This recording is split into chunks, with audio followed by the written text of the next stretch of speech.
रानीहाटी गांव में एक गरीब लकड़हारा दंपति अरुण कुमार और अनीमा रहते थे। लकड़हारा जंगल में लकड़ी काटकर जो थोड़ा बहुत पैसा कमाता था, उसी से उनका परिवार अच्छे से चल जाता था। भाग्यवान, मैं लकड़ी काटने जा रहा हूँ। अगर मुझे लौटने में देर हो जाए, मेरे लिए इंतजार मत करना। दोपहर को खा लेना, मैं जा रहा हूँ। भगवान उनकी ख्याल रखना, रक्षा करना। इसके बाद लकड़हारा अपनी कुल्हाड़ी लेकर जंगल की ओर चला जाता है।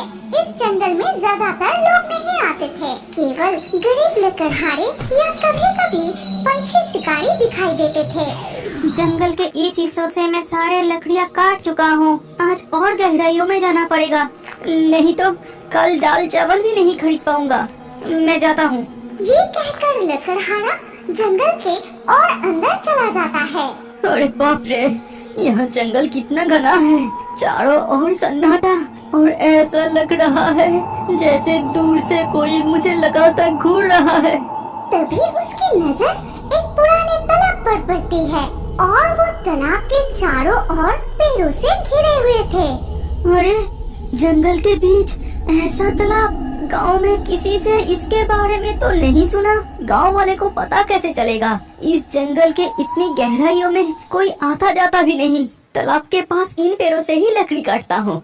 आज लकड़ी की कोई कमी नहीं होगी। लकड़हारा डरते हुए लकड़ी काटने लगता है। लकड़ी काटते हुए अचानक उसकी कुल्हाड़ी हाथ से फिसलकर तालाब में गिर जाती है। अरे ये क्या हो गया? मेरे कुल्हाड़ी तो तालाब में गिर गई। अब मैं क्या करूँगा? लकड़ी कैसे काटूंगा? हे भगवान, हे जंगल के देवी, मेरे कुल्हाड़ी लौटा दीजिए। तभी तालाब के पानी में हलचल होती है और एक भयानक रूप वाली पिशाचिनी बाहर आती है। क्यों रे, तेरी हिम्मत कैसे हुई मेरे जंगल में मेरे तालाब के पास आने की? अरे बाप रे, कितनी भयंकर चेहरा है। मुझे माफ कर दो, मैं निर्दोष हूँ। मेरी कुल्हाड़ी गलती से तालाब में गिर गई। कुल्हाड़ी वापस चाहिए? हाँ, मैं एक गरीब लकड़हारा हूँ। लकड़ी काट कर जो थोड़ा बहुत कमाता हूँ, उससे मेरा घर चलता है। नई कुल्हाड़ी खरीदने की पैसा मेरे पास नहीं है। तभी पिशाचिनी जादू करके एक चमचमाती सोने की कुल्हाड़ी अपने हाथ में लेकर आती है। फिर कहती है, देख तो ये तेरी कुल्हाड़ी है क्या? नहीं नहीं, ये मेरी कुल्हाड़ी नहीं है। मेरी कुल्हाड़ी लोहे और लकड़ी से बनी हुई थी। इसके बाद पिशाचिनी उस तालाब में फिर से डुबकी लगाती है और तुरंत ही और एक खूबसूरत कुल्हाड़ी लेकर तालाब के पानी से बाहर आके लकड़हारा से पूछा, ये दे, ये जरूर तेरी कुल्हाड़ी होगी। नहीं, ये भी मेरी कुल्हाड़ी नहीं है। मुझे बहुत डर लग रहा है। मैं घर जाता हूँ। तुम्हें कुल्हाड़ी खोजने की जरूरत नहीं है। क्या कहा? घर वापस जाएगा? तुझे कुल्हाड़ी नहीं चाहिए? पिशाचिनी की डरावनी हंसी सुनकर लकड़हारा बहुत घबरा जाता है। वो अपनी जान बचाने के लिए भागने लगता है। जंगल के रास्ते से दौड़ते हुए वो घर लौटकर सीधा रसोई में पत्नी के पास पहुंचता है। अरे क्या हुआ? तुम ऐसे हाफ क्यों रहे हो? कोई मुसीबत आए थे क्या? बताओ मुझे। पता है भाग्यवान, आज मैं एक बड़ी मुसीबत से बचकर आया हूँ। आज लकड़ी नहीं मिले, इसीलिए जंगल के और गहराइयों में गया था। वहाँ लकड़ी काटते काटते मेरी कुल्हाड़ी तालाब में गिर गई।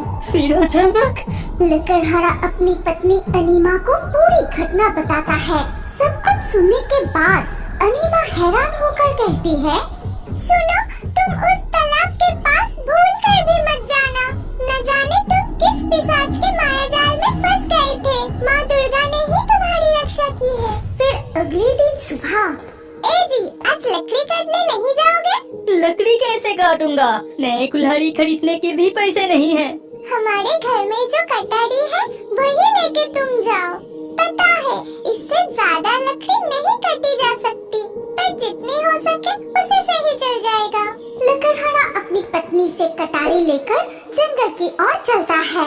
जब उसे जंगल के सामने से लकड़ी नहीं डरते हुए फिर से जंगल के गहराइयों में जाता है और आज भी वो उसी तालाब के पास पहुंच जाता है। नहीं नहीं, आज मैं इस तालाब के पास लकड़ी नहीं काटूंगा, मुझे कहीं और जाना चाहिए। जैसे ही वो 2 कदम आगे बढ़ाया, तालाब में फिर हलचल होने लगती है। वो भयानक पिशाचिनी फिर से बाहर आती है। अरे काल तू अपनी कुल्हाड़ी लिए बिना ही भाग गया। पिशाचिनी जादू से लकड़हारा की असली कुल्हाड़ी ले आती है। फिर कहती है, ये ले तेरी कुल्हाड़ी।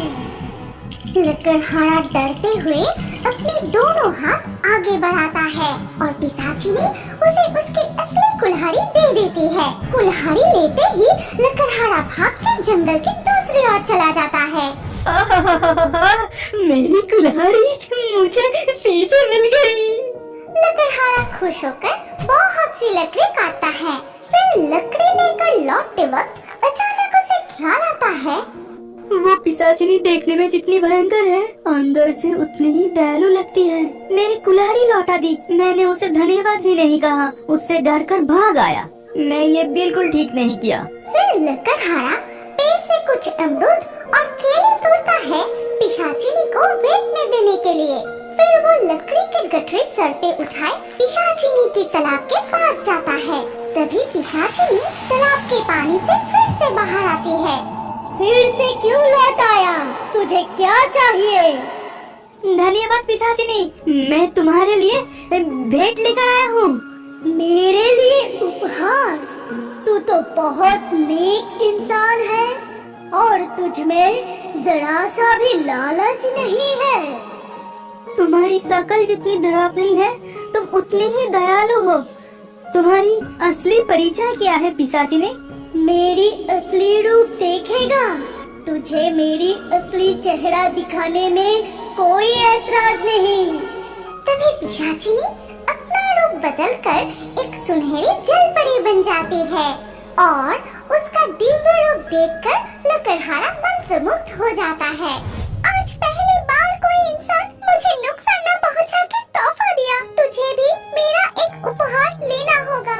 स्वर्ण जलपरी उसके मायावी मोती हाथ में लेके जादू करते ही लकड़हारा की वो लकड़ी के गट्टर में से 2 लकड़ियाँ सोने में बदल जाती है। लेकिन लकड़हारा को कुछ पता ही नहीं चलता। वो वहाँ से सीधा बाजार चला जाता है। फिर कलिया की दुकान के सामने लकड़ी की गट्टर उतार के कहता है, कलिया जी, आज बहुत अच्छी लकड़ियाँ काट कर लाया हूँ। आज मुझे थोड़ा ज्यादा पैसा चाहिए बाबू।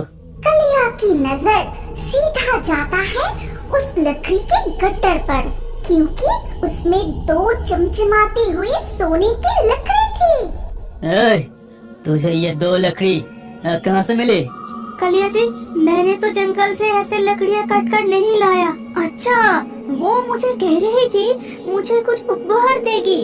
लगता है उन्होंने ही जादू करके मुझे ये 2 लकड़ियाँ उपहार में दी है। ये 2 लकड़ियाँ मुझे दे दे, मैं तुझे इतना पैसा दूंगा, इतना पैसा दूंगा, जिंदगी भर लकड़ी काटने की जरूरत नहीं पड़ेगी। मुझे माफ करना कलिया जी, मैं ये उपहार आपको नहीं दे सकता। आप बस मेरे लकड़ियों की कीमत दे दीजिए। अच्छा, तो ये बात है। ठीक है, तो ये नहीं देना चाहता तो उसकी पता ही बता दे, वो भी मुझे जरूर उपहार देगी। सीधा साधा लकड़हारा कलिया को उस जंगल की स्वर्ण जलपरी के बारे में सारी घटनाएं बता देता है। फिर लकड़हारा लकड़ियाँ बेचकर मिले हुए पैसे और 2 सुनहरी लकड़ियाँ लेकर अपने घर लौट आता है। फिर रसोई में अपनी पत्नी के पास जाके आज की पूरी घटनाएं बताने लगता है। भगवान हमारी मनोकामना सुनी है, पर धन संपत्ति के ऊपर तो हमारा कोई लालच नहीं है। वो जलपरी तो मायाविनी है, क्या वो मेरी एक मनोकामना पूरी नहीं करेगी? क्या वो हमें एक संतान प्रदान नहीं करेंगे? ठीक है, कल जब मैं फिर से जंगल जाऊंगा, तुम भी मेरे साथ चलना, तुम्हें भी उसके साथ मुलाकात करवाऊंगा। उधर तक कलिया जंगल में सुनहरी जलपरी को खोजते हुए उसी परित्यक्त तालाब के पास पहुंचता है। बाहर आ जलपरी, बाहर आ, मुझे भी दे, मुझे भी सोना दे। तभी तालाब के पानी से बाहर आती है वही भयंकर पिशाचिनी। मुझे पता है तेरी ये असली चेहरा नहीं है, तू एक असहाय जल परी है। मुझे दे, मुझे सोना दे। लालची दुष्ट इंसान, तुझे मैं कुछ भी नहीं दूंगी। यहाँ से चला जा, नहीं तो तेरा बुरा हाल होगा। तो मेरा क्या नुकसान करेगी? तो ये ले। कलिया एक जहर की शीशी लेकर पूरा जहर तालाब के पानी में डाल देता है और ये देख पिशाचिनी रूपी जल परी डर के मारे पानी में डुबकी लगाती है। अब तुम मर, कल मैं मछुआरों को ले आकर तेरा तालाब लूट करूंगा। अगर तू जहर से बच भी गया तो मैं तुझे बंदी बना कर ले जाऊंगा।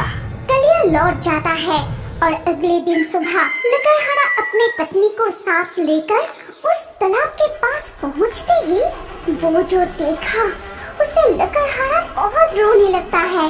तालाब के पानी में छोटी बड़ी मछलियों के साथ 2 मरी हुई जल परियां तैर रही थी। भगवान, ये क्या हो गया? प्रकृति देवी, आप रक्षा कीजिए, रक्षा कीजिए। ठीक उसी वक्त अचानक से एक दिव्य चमत्कार होता है। न जाने कहां से एक पंचमुखी सांप प्रकट होता है। फिर वो तालाब के पानी में मुंह लगाए धीरे धीरे पूरा जहर चूस लेता है और जहर चूस लेने के बाद जिस तरह से वो पंचमुखी नाग आया था उसी तरह ही जंगल के अंदर अदृश्य हो जाता है।